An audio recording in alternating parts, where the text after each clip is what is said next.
How's it going, YouTube? Hope everybody's having a terrific Tuesday.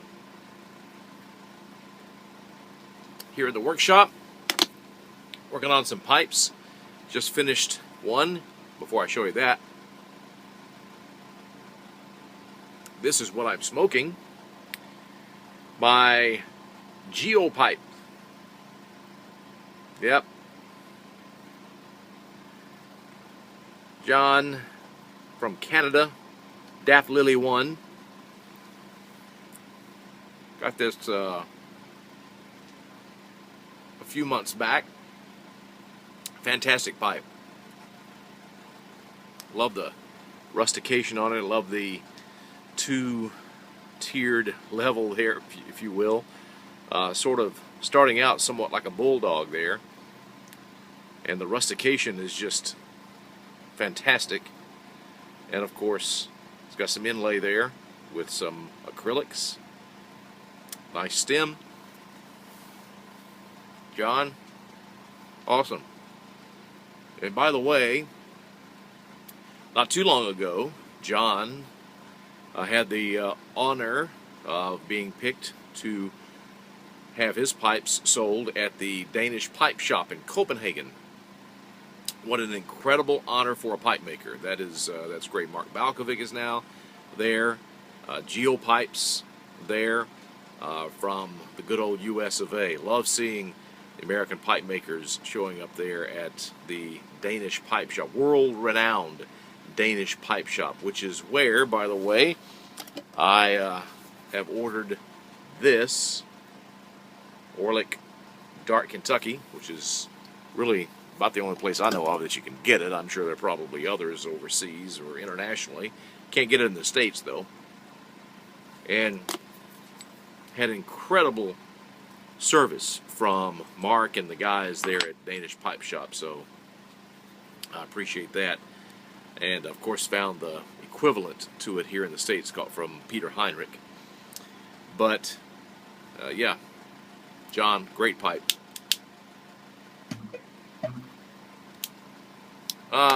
Skype going off in the background there.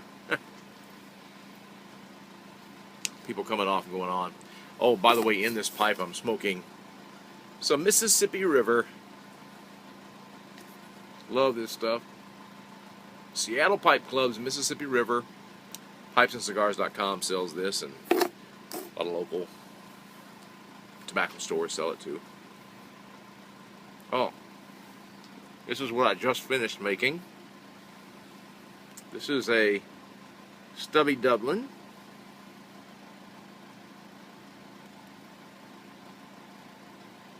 It's got the customer wanted a black marble stem on it.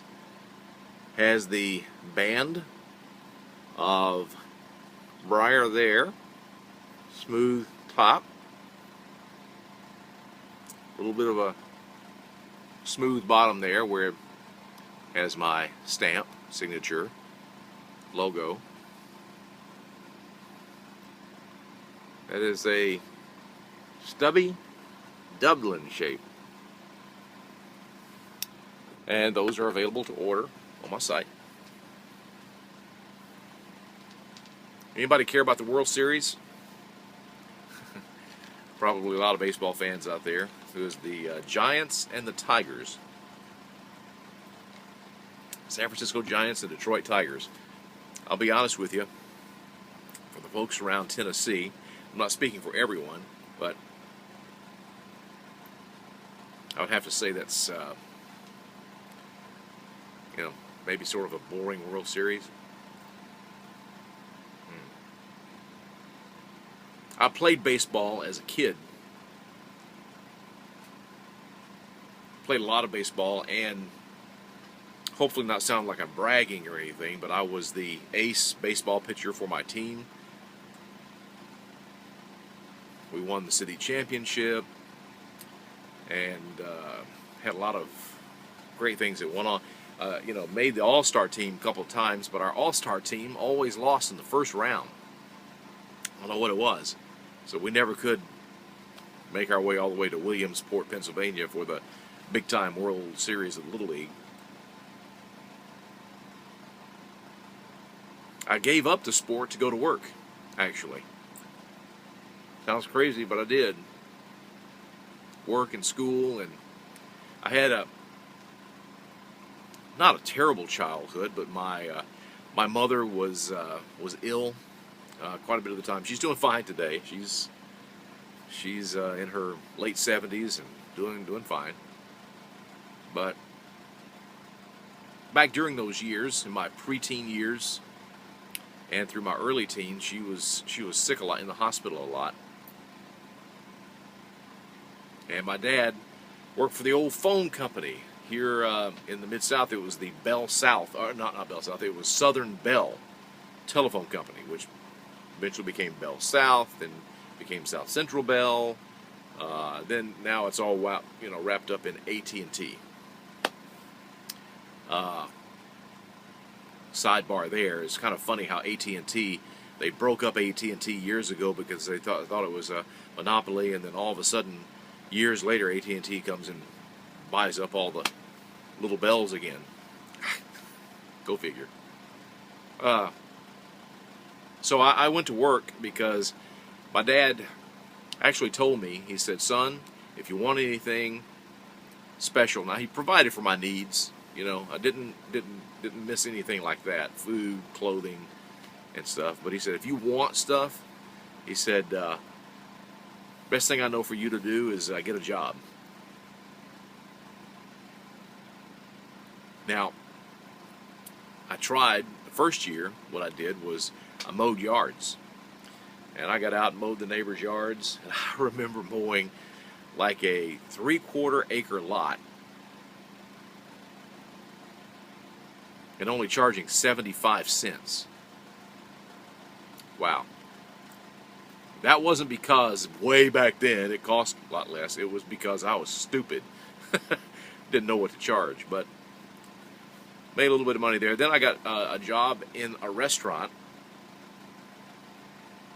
It was a local meat and three restaurant at the age of 12. That was back before they had the child labor laws that set the age, I think, here in Tennessee, I think it's 14 now or whatever.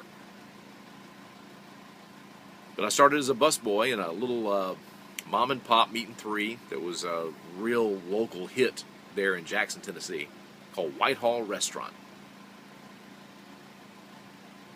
I worked there for 3 years.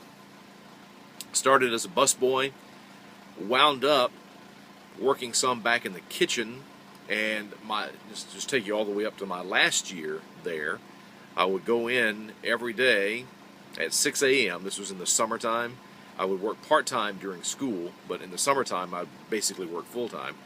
My last summer there, I worked 6 a.m., went in, filled breakfast orders, so I cooked. I learned how to crack eggs with one hand, did all this stuff on the big grill, and fulfilled breakfast orders. We made some great deep-fried donuts. Grease just dripping off of them, you know what I'm saying?